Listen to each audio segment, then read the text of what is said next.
Lalaki sa India na gulungan ng traktora. Ang mga susunod na pangyayari, abangan mula sa detalye ng balitang ibabahagi maya-maya. Magandang gabi, ako po si Ricky Matay. Ako si Nina Richie Alagaw Flores, itong mata ng Agila International. Para naman sa mga headlines ngayong araw ng Huwebes. Crispin Remulla, formal nang nanumpa bilang ikapitong Ombudsman ng Pilipinas.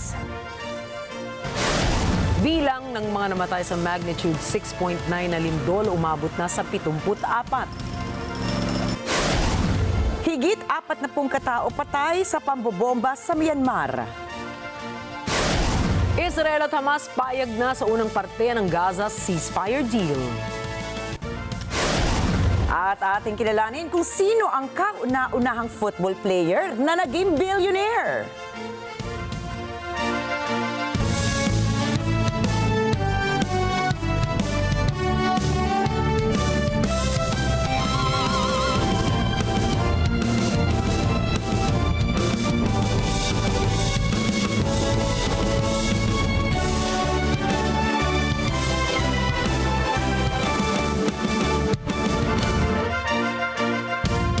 Formal lang nanumpa sa tungkulin si Ombudsman Crispin Remulla. Nanumpa si Remulla sa harap ni Supreme Court Senior Associate Justice Marvic Leonena. Nakasama rin ni Remulla sa oath-taking ang kanyang may bahay at mga opisyal ng Department of Justice at iba pang mga attached agencies nito. Pinaalalahanan ni Justice Leonen si Remulla tungkol sa kalagahan at ng accountability at public trust. Samantala, ayon kay Remulla, una niyang tututukan ang issue ng mga nangyayaring anomalya sa flood control projects. Iginit din niya na kahit kamag-anak pa ng Pangulo ay hindi umano niya sisinuhin at binigyan diin pa na trabaho ng Ombudsman ay para sa Pilipinas at hindi anya para sa isang kampo ng politika. Di sino, pero anong kaso? Anong ebidensya? Kaya everybody comes in there. Kaya wala ho tayong sinisino rito. Kung mataas man o mababa, pero sisiguraduhin natin yung ebidensya. Samantala, itinalaga ni U.S. President Donald Trump si interim permanent representative through the U.S. mission to the Organization of American States, LIPTON, bilang susunod na U.S. Ambassador sa Pilipinas. Ayon sa White House, ang nominasyon kay Lipton ay inirekomenda na sa U.S. Senate. Sa datos ng U.S. Department of State Profile, suportado ni Lipton ang hakbang ng Estados Unidos na kontrahin ang impluwensya ng Chinese Communist Party sa loob ng inter-American system. Mahigit sa 25 taon na nagtatrabaho si Lipton para punan ang kanyang karanasan sa diplomasya at being envoy. Papalitan ni Lipton sa U.S. Ambassador to the Philippines, Mary Kay Carlson. Tinawag na fake news ni Special Assistant to the President for Investment and Economic Affairs Secretary Frederick ang ulat na aabot sa 1.7 trillion pesos ang nawala sa Philippine Stock Exchange dahil sa mga sinasabing korap na opisyal umano ng Securities and Exchange Commission. Unfortunately po, the Securities and Exchange Commission chairman was quoting off a confirmed fake news SOCMED post designed to catch attention and falsely sensationalize. The attributed source confirmed na fake news po ito at hindi galing sa kanila. Nilinaw ni Go na maliit lamang ang ibinaba ng stock exchange at hindi 12% ang ibinagsak. Anya pwedeng kumpirmahin ang tamang datos sa Philippine Stock Exchange o kaya sa sinong stockbroker. Hinimok din ni Go ang publiko na sumangguni sa mga verified data na inilalabas ng mga financial institutions.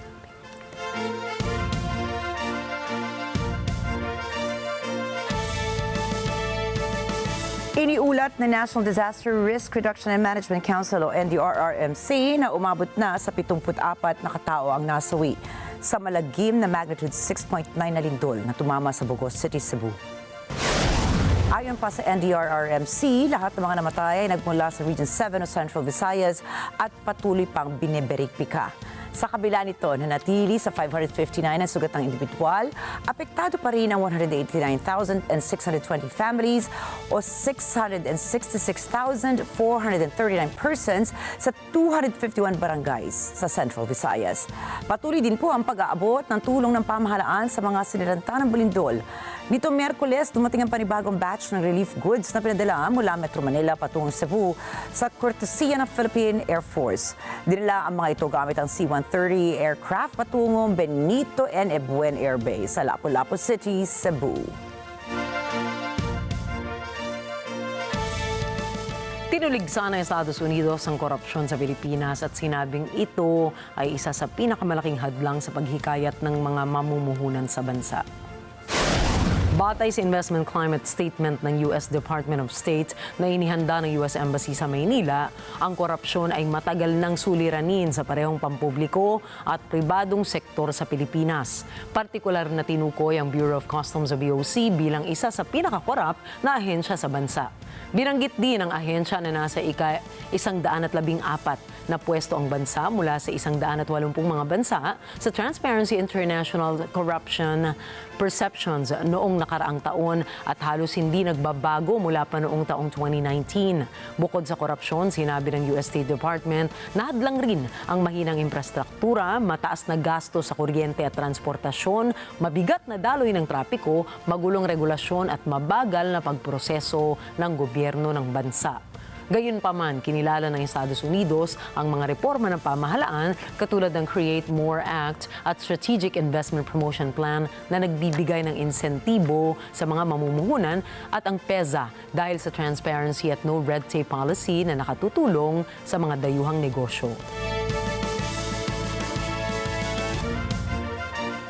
Inalis na ng Department of Agriculture or DA ang temporary ban sa pag-aangkar ng domestic live birds at iba pang poultry products sa 6 na bansa. Kabilang dito ang Azerbaijan, Kazakhstan, Saudi Arabia, Slovenia, Sweden at mga estado ng Kelantan at Sabah. Ayon sa ehensya, wala nang bagong ulat na may bird flu outbreak sa mga nasabing lugar. Epektibo nila kaagad ang direktibang ito at mananatiling may bisa hanggang sa maamyendahan o pormal na bawiin ng DA.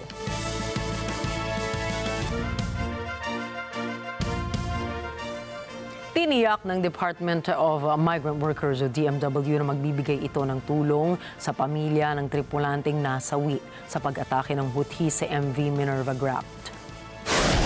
Inatake ng Houthi ang naturang barko nitong Setyembre 29 sa Gulf of Aden. Mismong si Pangulong Ferdinand Marcos Jr. ang nagsabi at nag-utos sa DMW na dapat ay ibigay ng gobyerno ang lahat ng benepisyo sa naiwang pamilya ng biktima. Kabilang rito ang monetary claim na nakasaad sa employment contract ng tripulante, pinansyal na tulong, livelihood assistance at psychosocial support.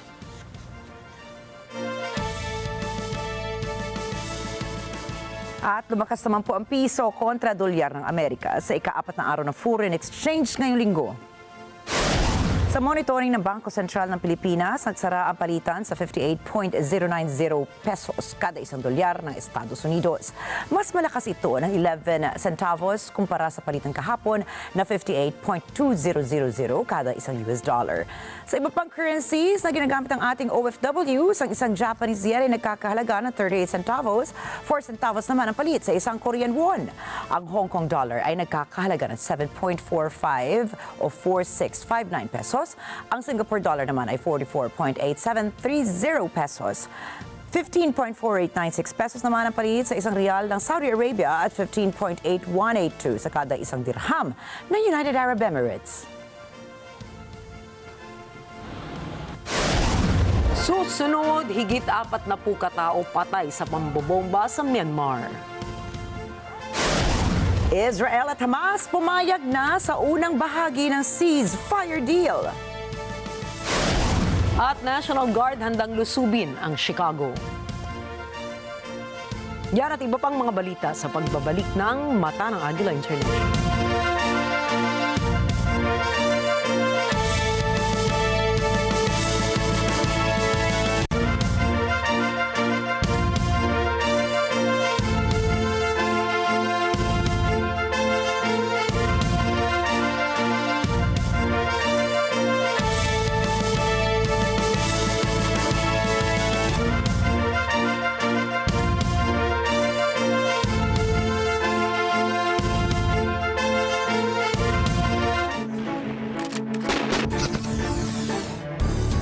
From instant payment alerts through Sound Pay to seamless transactions with the GCash for Business portal, find out how technology is making business success just a tap away.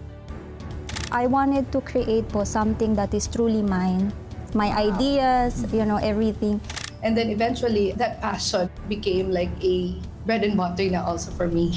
It's ushering the micro, small, and medium enterprises into the easy era of doing business. Open for Business with Cesar Vallejos, Sunday, 9 p.m. Sunday 25.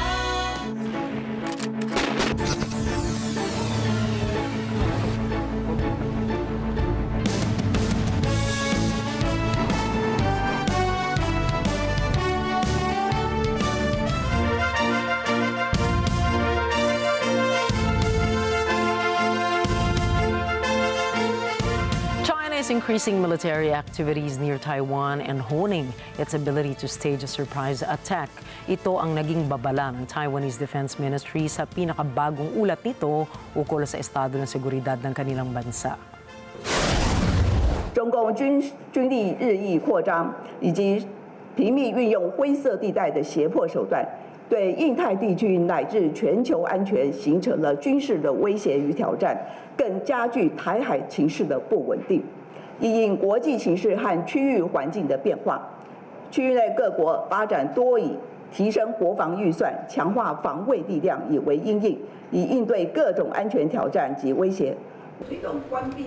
Base ito sa pinakabagong defense assessment na isinagawa ng Taiwanese National Ministry of Defense na inilabas nila nitong Huwebes. Sa ulat na inilabas tuwing bawat 2 taon, inilahad ng Taiwan na mula 2022 ay may 7 malaking war games na isinagawa sa paligid ng isla ng China. Gumagamit si Beijing o ang Beijing ngayon ng mga tinatawag na gray zone harassment tactics katulad ng Coast Guard patrols, paninira ng undersea cables, surveillance balloons na hindi tuwirang digmaan pero naglalagay ng pressure sa Taiwan at nagtataas naman ang tensyon sa buong rehiyon na inaasahan nilang magre-resulta sa pag-atake ng mas maliliit na bansa sa Beijing na magiging mitsa naman ang tuluyang pakikipaggera at pananakop ng China. Partikular na nabigyang pansin ang paggamit ng cyber warfare, misinformation, deepfake videos at manipulation sa social media upang wasakin ang tiwala ng mamamayan sa gobyerno at sa suporta sa depensa. Ayon din sa ulat, may posibilidad na biglang gawing aktwal na labanan ng mga drills para mailihis ang pagpaplano at pakikipag-ugnayan ng Taiwan sa international community upang depensahan ang sarili nito. Sa harap ng lumalalang presyon, malinaw na sinisikap ng Taiwan na maging handa sa anumang bantang militar o diplomatiko. 我军依防卫固守、重层贺阻军事战略指导，建构多域拒止韧性防卫作战准备方向，强调敏捷快速战备应变、不对称战法、去中心化的运作及削弱策略等作为，并依照建构不对称战力、强化作战韧性、 提升后备战力及后置灰色地带应处能量4项原则进行战力整建，提升整体战防卫的力量，打造有效嚇阻、击退敌进犯的可视战力。 Ang ulat na ito ay isang malinaw na paalala. Sa gitna ng tensyon, kahandaan at magkakaisa ang susi sa pagprotekta sa soberanya. At nagpulong sina Indian Prime Minister Narendra Modi at British Prime Minister Keir Starmer sa Mumbai, New Delhi. Layo ng dalawang palakasin ang ugnayang pagkalakalan ng kanilang mga bansa sa kabila ng mga pagbabago sa pandaigdigang merkado. Nais din ni Modi at Starmer na bumuo ng isang makabagong kasunduang pangkalakalan na magbubukas ng mas maraming oportunidad para sa negosyo, trabaho at pamumuhunan. We're creating a new, modern partnership focused on the future and on winning the opportunities that it offers, and we're doing it together. इस समझौते से दोनों देशों के import cost में कमी आएगी, युवाओं के लिए रोजगार के नए अवसर बनेंगे, व्यापार बढ़ेगा और इसका लाभ हमारे उद्योग तथा उपभोक्ता दोनों को ही मिलेगा. Naniniwala si Modi sa isang free trade agreement kasama ang United Kingdom kasabay ng pagpapatayo ng Industry Guild and Supply Chain Observatory para sa mga mineral. Sinabi rin ni Starmer na malinaw nitong nakikita ang India bilang katuwang ng Britanya sa pagpapaunlad ng kanilang ekonomiya, teknolohiya at edukasyon. Nagkasundo rin ang dalawang lider sa kooperasyon sa larangan ng seguridad, clean energy at innovation. The UK and India stand side by side as global leaders in tech and innovation, and so we've also taken the opportunity to deepen our cooperation through our Technology Security Initiative, with new commitments on AI, advanced communication, defence technologies, and much, much more. हमने critical minerals पर सहयोग के लिए एक industry guild और supply chain observatory की स्थापना का निर्णय लिया है। इसका सैटेलाइट कैंपस ISM धनबाद में होगा।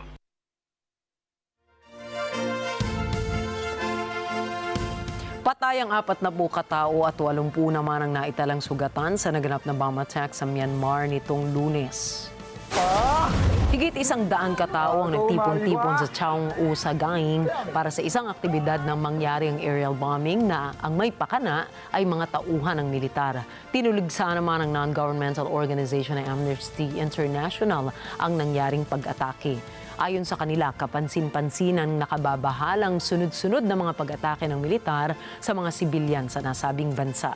Ang nasabing pagtitipon ay bilang pagkondena ng mga mamamayan ng Myanmar sa military junta na siyang namumuno sa bansa mula nang magkaroon ng military coup taong 2021. Mula noon ay maraming pagkakataon nang nagtangkang iba't ibang grupo na magsagawa ng pag-aalsa kontra junta upang ipaglaban ang demokrasya ng bansa. Sa ngayon ay wala pang inilalabas na pahayag ang military junta ukol sa nangyaring pambobomba.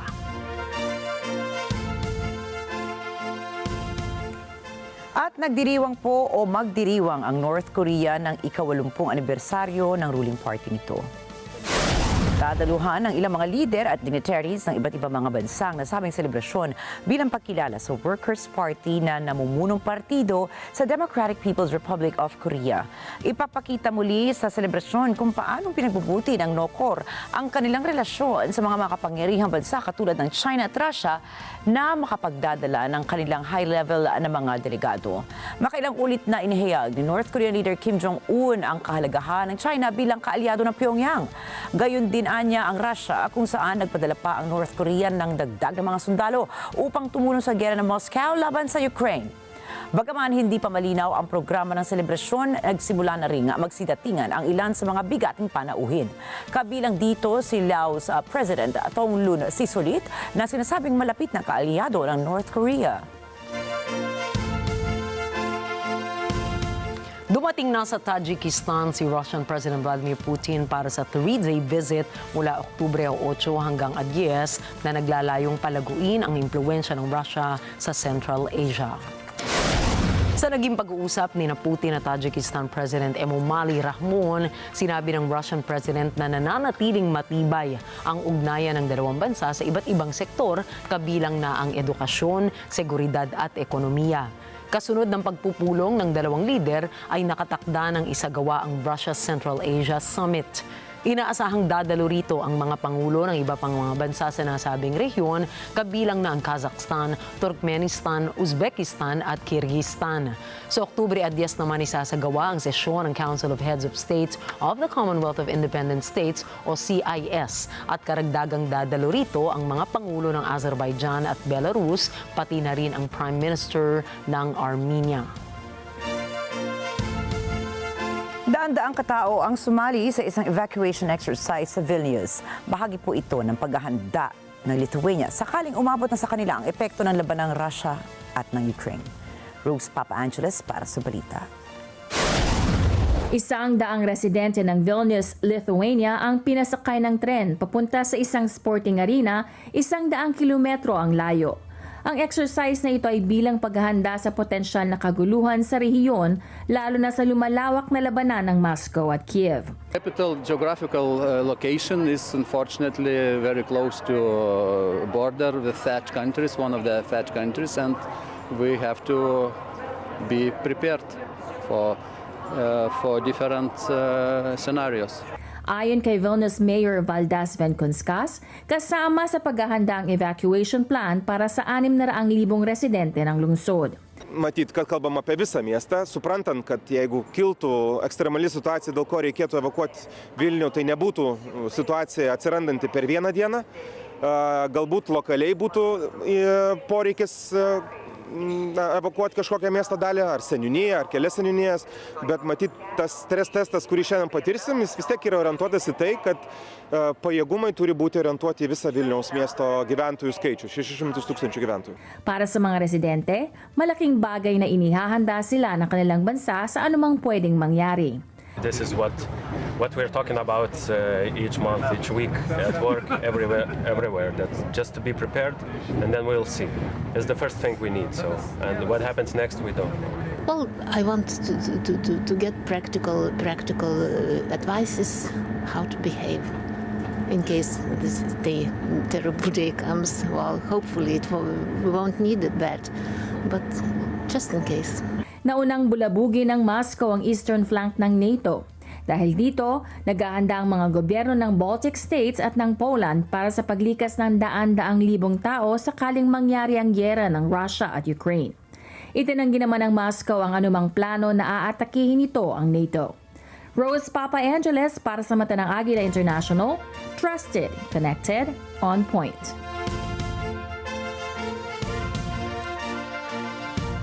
Ibinunyag ng mga kapulisan sa United Kingdom na nakikipag-alyansa sa terrorist group na ISIS ang suspect na umatake sa synagogue sa Manchester. We have conducted assessments across our systems, and I can reiterate that Al-Shami had never been referred to the PREVENT programme, nor was otherwise known to counter-terrorism policing. However, at this stage of the investigation, we are more confident that he was influenced by extreme Islamist ideology, and the 999 call forms part of this assessment.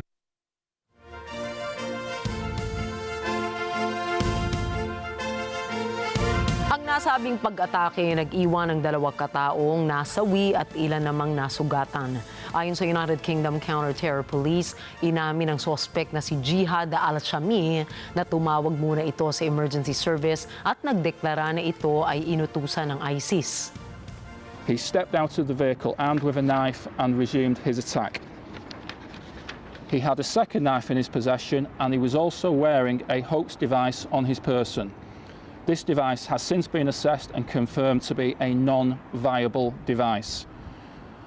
Minutes after the first call was made to GMP, and as firearms officers were making their way to the scene, Al-Shami called 999, claiming responsibility for the attack.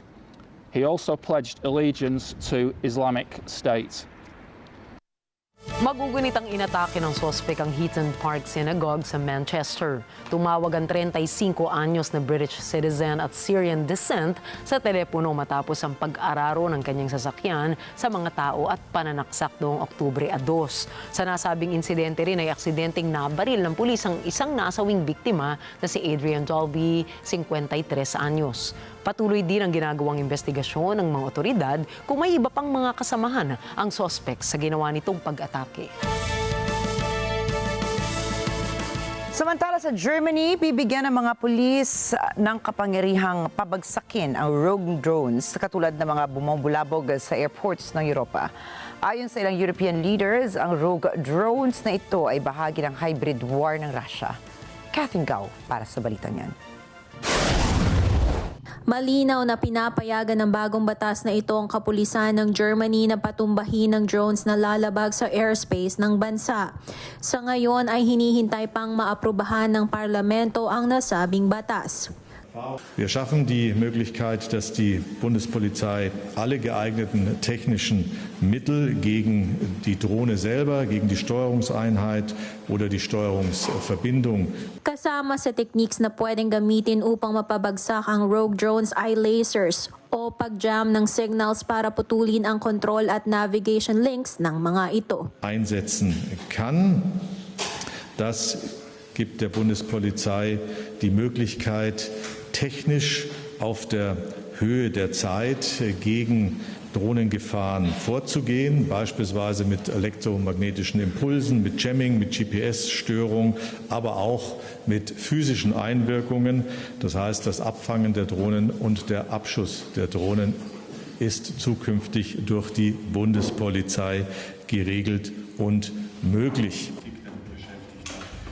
Bubuuin ang isang counter-drone unit sa Federal Police at kukonsulta ang researcher sa Israel at Ukraine tungkol sa drone technology. Erste Säule, gemeinsames Drohnenabwehrzentrum einrichten, um dafür zu sorgen, dass Länder und Bund gemeinsam Bewertungen und Abwehrmaßnahmen vornehmen können. Zweitens eine Einheit Drohnenabwehr bei der Bundespolizei etablieren. Diese Aufstellung wird in Kürze erfolgen. Wenn Sie umgekehrt wird ein Schuh draus. Wir müssen die Ukraine anrufen und sie bitten, ihre Kompetenz mit uns zu teilen. Und das haben wir bereits gemacht. Und das funktioniert in einem Austausch zwischen den Ministerien, aber auch in einem Austausch zwischen den Polizeibehörden. Auch unsere Bundespolizei ist da aktiv dabei, die notwendigen Kontakte zu nutzen, die wir aus der Vergangenheit haben. Ang panukalang batas ay matapos kanselahin ang dose-dosenang flight sa Munich Airport matapos ang rogue drone sighting sa paliparan. Higit sa 10,000 mga pasahero ang na-stranded dahil sa insidente. Kasama na ang Germany sa ilang mga bansa sa Europa tulad ng Britain, France, Lithuania at Romania na nagbigay ng otoridad sa security forces nila para pabagsakin ang rogue drones. Kathleen Gao para sa mata ng Agila International, trusted, connected, on point. Nagkasundo na ang Israel at Hamas sa unang yugto ng ceasefire framework o 20-point plan na inendorso ng Estados Unidos. Sa ilalim ng kasunduan, agad na palalayain ang lahat ng bihag sa Gaza, magwi-withdraw ang tropang Israeli sa isang napagkasundo ang lugar at pakakawalan din ng ilang bilanggong Palestino. Ayon kay US President Donald Trump, posibleng magsimula na ang pagpapalaya ng mga bihag sa darating na Lunes. Thank you very much. You just take care of yourselves. The hostages will come back. They're all coming back on Monday. Gayunman, nananatiling nakabinbin ang ilang issue, kabilang ang pagbuwag sa Hamas at kung sino ang mamamahala sa Gaza. I was just dealing with people from the Middle East, Arab people and other people on the potential peace deal for the Middle East. Peace for the Middle East, it's a beautiful phrase and we hope it's going to come true, but it's very close. And they're doing very well. We have a great team over there, great negotiators, and they're unfortunately great negotiators on the other side also. But it's something I think that will happen, got a good chance of happening.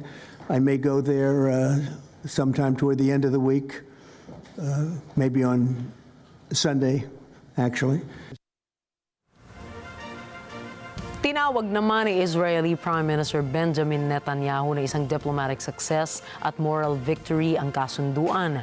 Nagbunyi rin ang mga pamilya ng mga hostages sa Israel habang may pag-asang ipinanawagan ng mga taga-Gaza na ito ang simula o maaaring ito na ang simula ng kapayapaan matapos ang halos 2 taon ng digmaan.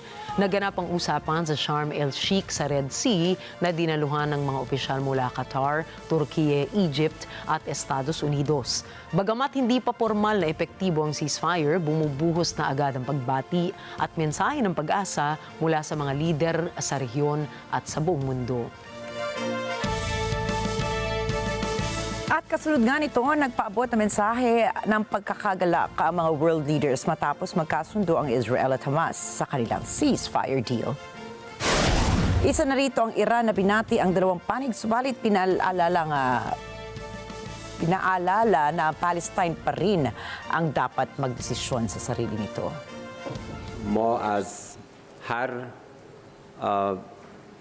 ابتکار عملی که در این مرحله منجر بشه به توقف نسل‌کشی در غزه و فراهم آوردن امکان کمک رسانی به مردم مظلوم فلسطین اشغالی استقبال می‌کنیم. طرحی که متضمن شناسایی حق ملت فلسطین برای تعیین سرنوشت و اطمینان از عدم تداوم اشغالگری و جنایات رژیم صهیونیستی در فلسطین اشغالی داشته باشه. Tinawag naman ni Egyptian President Abdel Fattah al-Sisi ang bagong kasunduan bilang isang makasaysayang sandaling nagbubukas ng pag-asa para sa kapayapaan at katatagan sa rehiyon. Pinuri rin ni Turkish President Recep Tayyip Erdogan ang ipinakitang political will ni Trump at nangako babantayan ang tamang pagpapatupad ng kasunduan. Ayon naman kay UK Prime Minister Keir Starmer, ito ay nagdudulot ng ginhawa at hinikayat ang lahat ng panig na tuparin ang kanilang mga pangako. Sa isang post sa X, nanawagan si French President Emmanuel Macron na gawing wakas na ito ng digmaan at isulong ang two-state solution. Sa pahayag naman ni German Chancellor Friedrich Merz, naniniwala itong may pag-asang makamit ang kapayapaan sa rehiyon dahil sa kasunduang ito. Binigyan diin naman ni Spanish Prime Minister Pedro Sanchez and Irish Deputy Prime Minister Simon Harris ang kahalagahan ng katarungan, humanitarian aid at pag-alala sa mga biktima ng digmaan. Isang reklamo ang isinampa laban sa gobyerno ng Eswatini para pigilan ang pagdating ng karagdagang mga deportees mula Estados Unidos. Si Marjorie Quintos para sa balita. Pinipigilan ngayon ng Eswatini ang karagdagang deportees galing sa US. Matatanda ang tumanggap ang Eswatini ng may 10 third country nationals na idineport mula sa US. Karagdagan ito sa naunang 5 noong Hulyo. Batay sa reklamong isinampa laban sa gobyerno ng nasabing bansa, gusto ng mga aplikante na pigilan ang mga susunod pang pagdating ng US deportees. Ito ay habang nire-review ng korte ang kaso. Judge is of the view that this is a constitutional matter. This is a view he has expressed before, and so he has advised that he will take the matter to the attention of the Chief Justice so that he quickly constitutes a constitutional bench to deal with the issues that are raised in the pleadings. We implored the court to issue an interim order to stop the state from importing more deportees. But the judge felt that he could not issue that order because it would be anticipating the decision of the full bench. Ayon kay Masuku, naglabas ng pahayag ang estado na balak nitong tumanggap ng karagdagang deportees sa kabila ng nakabinbin na reklamo. So we will wait to get directive from the registrar with regards constituting a full bench to deal with the matter. Nakaabang ngayon ang kaso sa direktiba ng Chief Justice kung bubuo ng isang constitutional bench. Para sa ibang mga residente, hindi lang isyong legal ang sitwasyon kundi isyu rin ng kaligtasan. Kula ma-deportees bebanema-criminal cases lafaka ekhathi bo-gender-based violence le bekusithinzana nathi konke malanga uyuve ukuthi nebamfu sebecile babalekile ejele and bamfu labasuka kuma-countries from Europe, they are even advanced kulula nje kusinana nabo bangeke bungathola ukuthi sebasingenele lana nathi emakhaya sebayadlwengula nakhona but phinde futhi siphinde sibe my-parents sibukede ukuthi wona lama-rights abo bede willingly yini la cause sibonile lelenye i-deportee lebuyele emuva ukuthi bayemukele without any problem lokusho ukuthi bekude le nkinga ithakhonze straight to his country but asadle ukuthi bekajikelana. Galing sa Vietnam, Jamaica, Laos, Cuba at Yemen ang naunang 5 deportees. Isang lalaki mula sa Jamaica ang naibalik na roon. Marjorie Quintos para sa Mata ng Agila International. Trusted, connected, on point. Sinabi ni Pangulong Gustavo Petro ng Colombia noong Miyerkules na ang pinakabagong barkong binomba ng Estados Unidos sa Caribbean ay maaaring pag-aari ng Colombia at may sakay na mga mamamayan ng bansa. Inanunsyo ni Pangulong Donald Trump ng Estados Unidos sa mga bagong serye ng mga operasyong militar laban sa mga barkong sangkot umano sa pagpupuslit ng droga sa baybayin ng Venezuela noong linggo. Bagaman hindi pa kumpirmado kung may naganap ngang pambobomba noong Sabado. Kung mapatutunayan naman, maaaring madamay ang Colombia sa kampanyang militar ng Estados Unidos na nooy nakatuon lamang sa Venezuelan votes. Por hoy, la realidad es que se quieren aislar y están produciendo una agresión militar en el Caribe. Y he pedido a todos los cancilleres caribeños que nos reunamos, porque lo que suenan ya son los misiles y una guerra represiva interna en las ciudades norteamericanas contra una etnia, varias etnias que son las latinoamericanas. Mientras Estados Unidos no quiera juntarse con el mundo, podemos juntarnos. Nangako si US President Donald Trump na ituturing ng patas ang Canada sa pag-uusap tungkol sa mabigat na taripa sa Canadian goods. Gayunpaman, hindi ganito katindi ang interes ni Trump sa isang continental trade deal na kasama ang Mexico. Nag-usap sina Trump at Canadian Prime Minister Mark Carney sa Oval Office. Si Jeff Sanidad para sa report na yan. Pangalawang beses na itong pagbisita ni Canadian Prime Minister Mark Carney sa White House sa loob ng 5 buwan. Pero ngayon, ito ay sa imbitasyon ni Pangulong Donald Trump. Humaharap si Carney sa tumitinding pressure para tugunan ng taripa ng US sa bakal, sasakyan at iba pang mga produkto. Ayon kay Trump, pag nagkaayos na ang dalawang bansa, sasang-ayong din ang Canada sa kasunduan. I think they're going to be very happy. We have a lot of things that we're working on that people don't talk about. They talk about, competitiveness. She's a very competitive person. And they talk about things that we don't necessarily agree on. But I think they're going to walk away very happy. I think so. Nangako si Trump na ituturing ng patas ang Canada. Sa pribadong pag-uusap ng dalawang leader, kabilang sa agenda ang pagbaba ng taripa sa pangunahing mga sektor sa Canada. Bahagi ito ng mga hakbang para pakalmahin ang tensyon sa pagitan ng Washington at Ottawa. Ayon kay Trump, magiging komprehensibo ang nasabing deal. Sinabi rin niya na hindi maganda ang kompetisyon ngayon sa pagitan ng dalawang bansa. We don't like to compete because we sort of hurt each other when we compete. And so we have a natural conflict. It's a natural business conflict. Nothing wrong with it. And I think we've come a long way over the last few months, actually, in terms of that relationship. Tungkol naman sa pamboboykot ng Canada sa mga produkto ng US at pagtangging magbakasyon sa Amerika, ito ang reaksyon ni Trump. But I think the people of Canada, they will love us again. Most of them still do. Walang komento si Carney matapos ang pulong. Jeff Sanidad para sa mata ng Agila International. Trusted, connected, on point. Sumiklab ang tensyon sa Chicago na magpadala si US President Donald Trump ng National Guard sa lungsod upang ipakulong ang Chicago Mayor at Illinois Governor. Iginit ni Trump na ipakukulong niya sina Chicago Mayor Brandon Johnson at Illinois Governor J.B. Pritzker na umano'y humahadlang sa pagpapadala ng National Guard sa Democratic-leaning cities. Portland is burning to the ground.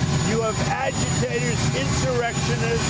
All you have to do is look at the television, turn on your television, read your newspapers. It's burning to the ground. The governor, the mayor, the politicians are petrified for their lives. And you have a judge like that, that judge ought to be ashamed of himself. Nanindigan naman si Trump na kailangan ng puwersa ng militar upang ibalik ang kaayusan at disiplina. Mariin namang tinutulan ng mga lokal at opisyal ang plano ng Pangulo nang tawagin nila tong paglabag sa konstitusyon at banta sa autonomy ng kanilang lungsod. I believe the politicians are under threat because there's no way somebody can say that things are wonderful in Chicago. Almost 55, I think it was 55 people over a short period of time. You're telling me there's no city in the world like that. We're going to straighten it out. And I think that Pritzker, he's not a stupid person. I think that Pritzker's afraid for his life.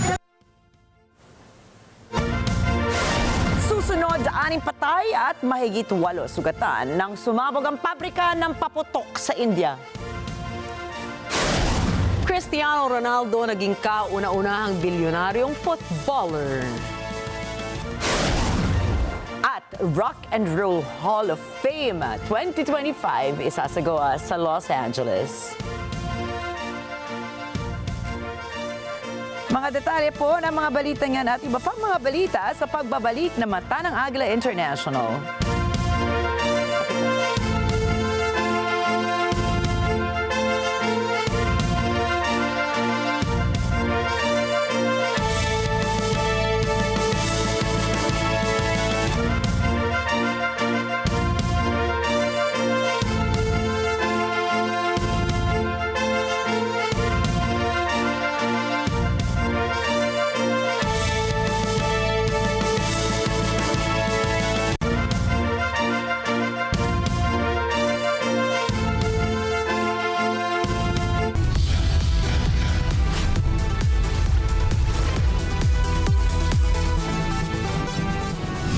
Kasulukuyang henerasyon, marami na ang nag-viral. Dahil po yan sa kanilang ginagawang pagtulong sa kapwa. Pero mas marami ang tumutulong kahit walang nakakakita. Kaya naman kung ikaw ay may kilala na grupo o individual na may natatanging pagresponde sa lipunan at maging sa kalikasan, mag-text lamang sa 0915-415-1035 o mag-email sa responde@net25.com at magpadala ng mensahe sa ating Facebook page at Net25TV. Baka kayo na ang susunod nating Certified Key Responder. Let's get together sa Net25.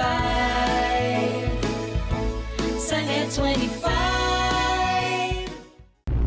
Matapang at mapanuring komentaryo. 70 to 80% of our Congress is political dynasty. So paano naman yan magkakaroon ng checks and balance? Ikaw yung congressman, yung asawa mo yung mayor. Balita at impormasyon, detalyado at makabuluhan. Hihimayin para sa mas malalim na talakayan. Samahan ng mga batikang komentarista. Ali Soto. This is for him to have his day in court, di ba, Senator? Alam mo naman yan, nag-aral ka din ng batas. At Pat Pidaza. Yung mga ganitong pagsasalita ng China, yan ba dapat ikabahala natin? Dapat ba natin ikatakutan? ASPN. Ano sa palagay nyo? Lunes hanggang Biyernes, alas 8 hanggang alas 10 ng umaga sa Net25.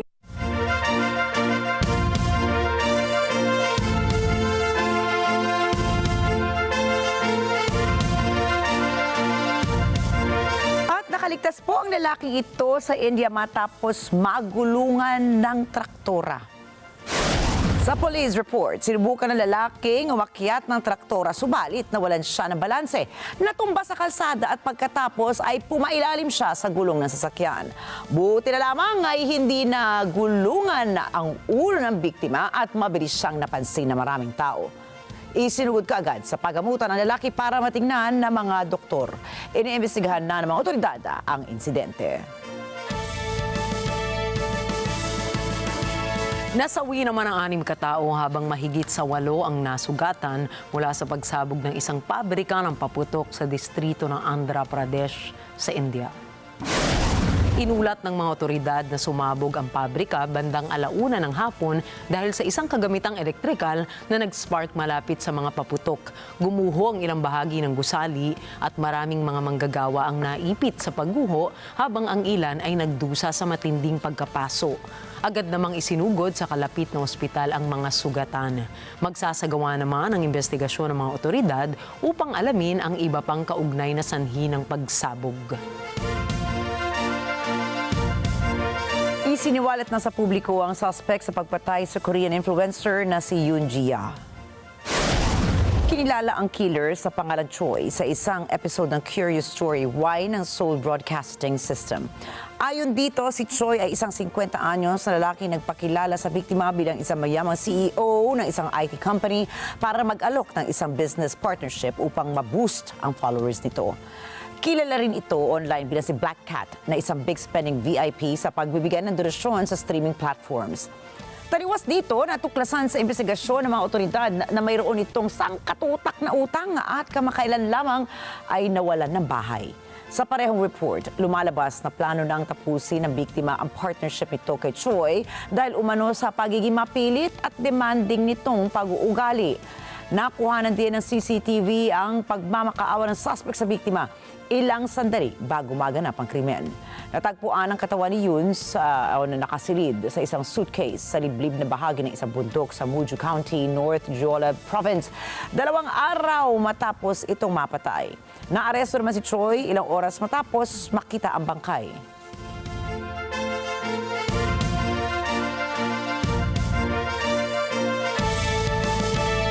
At paulit-ulit na hinarangan ng Israel na mailipat ang incubators mula sa isang inabandonang ospital sa North Gaza. Akusasyon yan ng UNICEF. Ayon sa ahensya, lalong pinahihirapan ito ang napakasikip na paggamutan sa katimugang bahagi ng teritoryo. Doon po, halinhinan sa oxygen masks ang mga bagong silang na mga sanggol. Thomas Eyelikeness for the report. As the world clings to hope that an end to Israel's war with Gaza is imminent, suffering is rampant in the Palestinian enclave.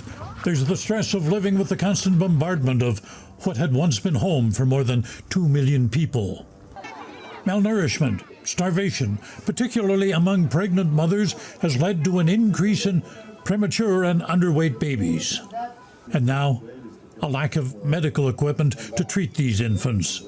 UNICEF spokesman James Elder says that's resulted in situations like this. In one of the paediatric rooms, there were 3 babies and 3 mums on a single bed, one source of oxygen, and the mothers would rotate the oxygen 20 minutes to each child. This is the level of desperation mums have now got. Elder says there is equipment available, but the Israeli government won't allow it to be moved to where it is needed. And it's entirely political. This is not a logistical problem. The incubators, we've been trying to recover incubators from a hospital that was evacuated in the north, and we've had 4 missions denied simply to get those incubators, take them to Shifa Hospital where there's a desperate need, and bring other ones south to Nasser Hospital. Over the past month, an Israeli assault on Gaza City in northern Gaza has shut hospitals in that area. Elder says that's worsened overcrowding in hospitals that remain open in the south. You see, mums and newborns lining the corridor floors. I've not seen that. I've seen wounded children, not newborns. You see, multiple babies, premature babies, newborns sharing a single bed or a single oxygen source. There has been no response from Israel's military branch that oversees aid flows. Israel says it's committed to allowing aid deliveries in Gaza, but it says it must control them to prevent supplies being stolen by Hamas. And while the faceless bureaucracy deliberates over which medical items can be moved, lives hang in the balance. A balance which is precariously tipping closer to death. Thomas Eyelikeness, Matanang Agila International. Trusted, connected, on point.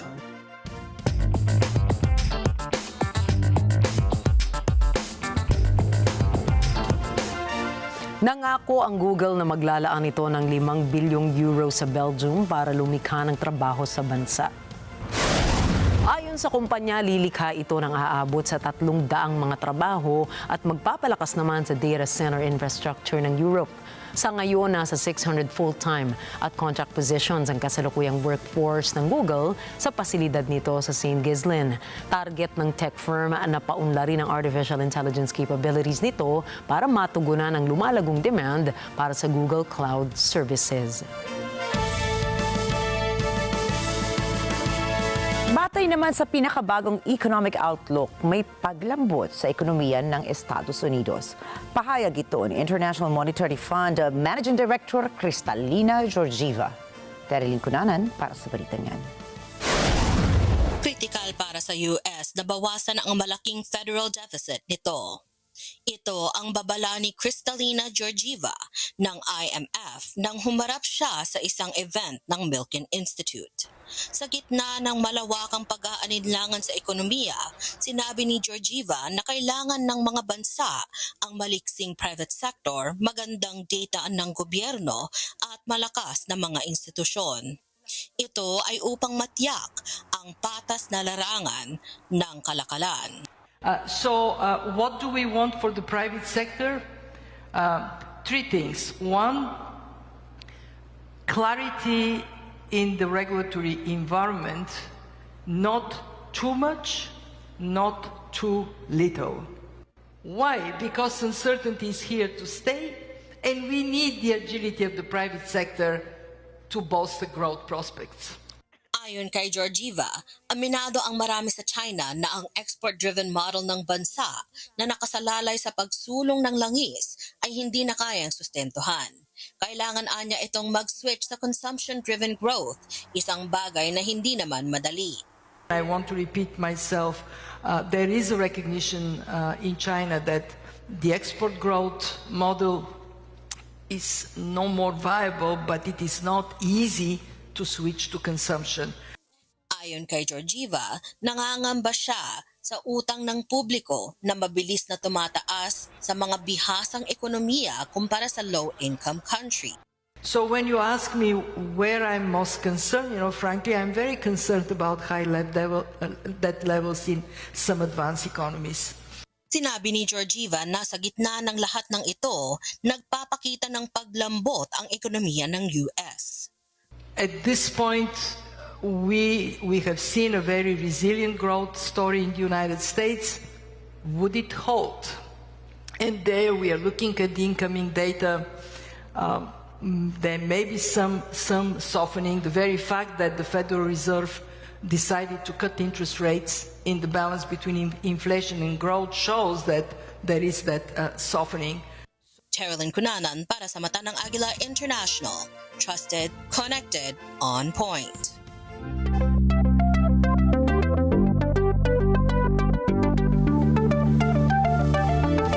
Bibilhin ng SoftBank Group ang robotic business ng Swiss engineering group na ABB sa halagang $5.4 billion.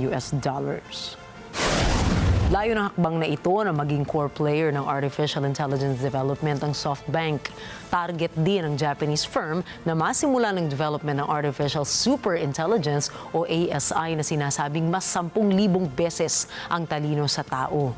Sa kasalukuyan, nasa 7,000 ang empleyado ng robotics arm ng ABB at aabot naman sa $2.3 billion ang kinita nito noong nakaraang taon.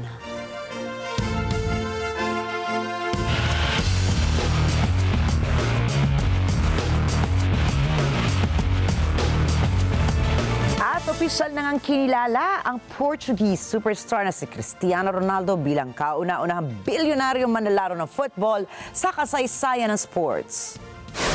Ayon sa mga ulat, naabot ni Ronaldo ang billionaire mark mula sa kabuuang kita ng kanyang mahigit sa 2 dekadang karera sa larangan ng football. Patuloy din na tumatanggap si Ronaldo ng napakalaking kita mula sa kanyang kasalukuyang kontrata sa Al Nassr sa Saudi Pro League, kung saan kumikita siya ng tinatayang $200 million bawat taon. Kasabay nito ang kanyang mga billion-dollar endorsement deals mula sa global brands kagaya Nike, kasama ang kanyang sariling brand line na CR7.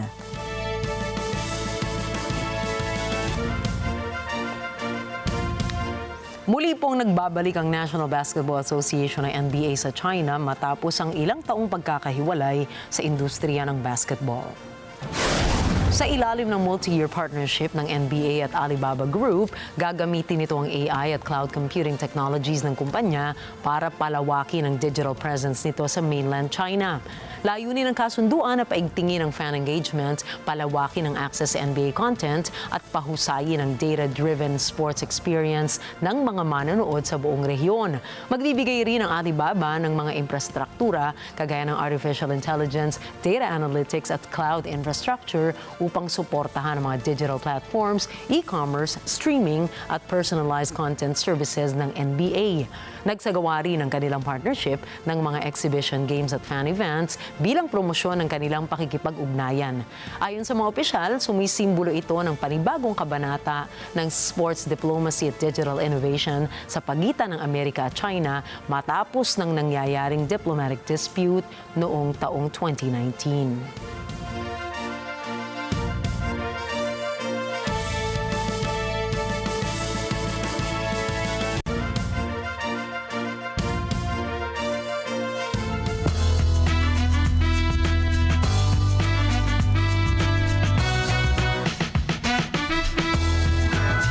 Isang makasaysayang pagtitipon mula sa iba't ibang henerasyon ng mga musikero ang magaganap sa Rock and Roll Hall of Fame 2025 induction ceremony. Gaganapin ito sa November 8 ngayong taon sa Los Angeles at maaaring mapanood live sa Disney+. Kabilang po sa maghatid ng parangal sina Elton John, Olivia Rodrigo, Doja Cat, Questlove, 21 Pilots, Missy Elliott at Ray. Kilala ang Rock and Roll Hall of Fame induction bilang taunang seremonyang kung saan nagbibigay pugay sa musicians, producers at iba pang influential figures na naging makasaysayan sa larangan ng musika.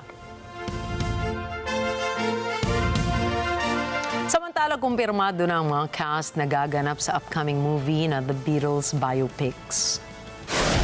Gaganap bilang Paul McCartney si Paul Mescal habang si Harris Dickinson naman ang gaganap bilang John Lennon. Makakasama rin sina Joseph Quinn bilang George Harrison at Barry Keoghan bilang Ringo Starr. Kasama rin sa pelikulang Oscar-nominated actor na si Saoirse Ronan na gaganap bilang Linda McCartney, ang asawa ni Paul McCartney. Ang pelikulang ito ay mahati sa 4 na bahagi sa ilalim ng direksyon ni Sam Mendes. Ipapakita rito ang naging journey ng 4 bilang banda hanggang sa kanilang solo careers. Ilan pa sa mga kasamang cast ay sina Anna Sawai, Amy Lou Wood at Mia McKenna-Bruce.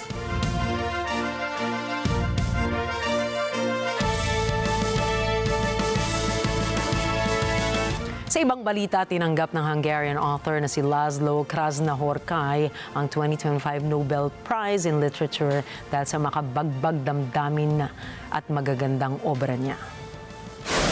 Si Krasznahorkai ay isang epic writer ng Central European tradition at kilala sa mga estilo nitong absurdism at grotesque excess. Ang parangal ay ipinagkaloob ng Swedish Academy at bukod sa karangalan ng pagiging Nobel Prize winner ay makatatanggap rin si Krasznahorkai ng cash prize. Sa araw ng bukas ay iaanunsyo na ang mananalo ng Nobel Peace Prize at pinakaabangan ngayon kung matatanggap ito ni US President Donald Trump matapos nitong magpahayag sa maraming pagkakataon ng kanyang pagnanais na makatanggap ng nasabing parangal.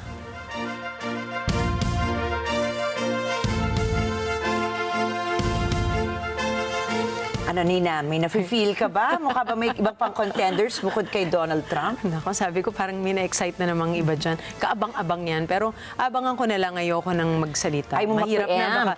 Baka diba? nga baka ma-preempt. Gusto ko yung natawa ka, diba? Ayokong maglabas ng kahit ano pang my lips are sealed. Okay, ayan. So, bukas na rin naman, diba? Oh, naku, makakatulog kaya si President Trump. Makakatulog ka kaya. Alam niyo man ako, nakabantay ako magdamag sa mga balita. Mauna tayo makaalam.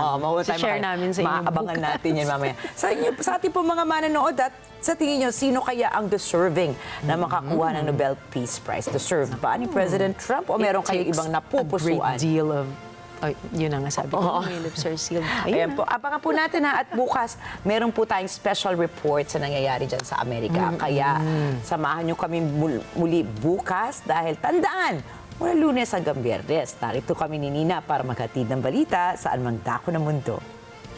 Magandang gabi. Ako po muli si Ricky Matay. Ako si Nina Richie Alago Flores. Ito po ang Mata ng Agila International. Trusted, Connected, On Point.